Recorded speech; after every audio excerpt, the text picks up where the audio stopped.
Kelishingizda ayron ham oling, issiqda boshlar og'rib ketdi. Bo'ldi, olib kelaman qattiqam. Shirin tog'a, assalomu alaykum. Meni yaxshi ko'rib, boshliqlaring kim? Nimaga tog'a? Tinchlikmidi? Qurilishlar katta bo'lyapti ekan, shunga bir ishchi zarur bo'lsa deb ish so'rab kelayotgandim.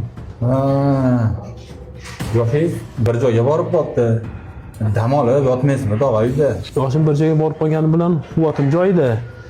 Ancha mushti qilaveraman. Endi mengacha yoshlarga to'lagandaqa to'lov shart emas. Sal yengil raqam beraverasizlar. Uyda bekor qolmay deyapman-da.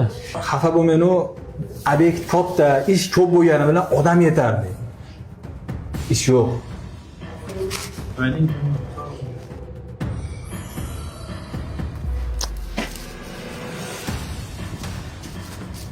Aka, 1 minutga qarab oring. Kim chaqirib kelibdi?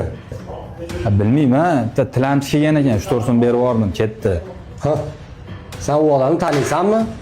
Ustamni ustalari bo'ladi. Nimaga yolg'on gapiryapsan? Usta, to'g'risi rizqimni qiyilib qolishidan qo'rqdim. U odamni men ham yaxshi taniyman, hunari yaxshi. Bu odam bizni brigadaga kirsa, aniq birinchi o'rinda men ketaman, chunki meni hunarim u odamchalik bas. To'g'ri tushuning, atay qilmadim. Xolasangiz chaqirib kelaman. Chaqirib kelma, kerak emas. Men o'zim borib ertaga uylardan olib kelaman. Mashinamda. Zerik qoptalar shekilli. Bizga bosh-qosh bo'lib tursalar bo'ldi. Sen bo'lsa ko'zimga ko'rinma. Shunchalik ham iching qora bo'ladimi? Giniyda.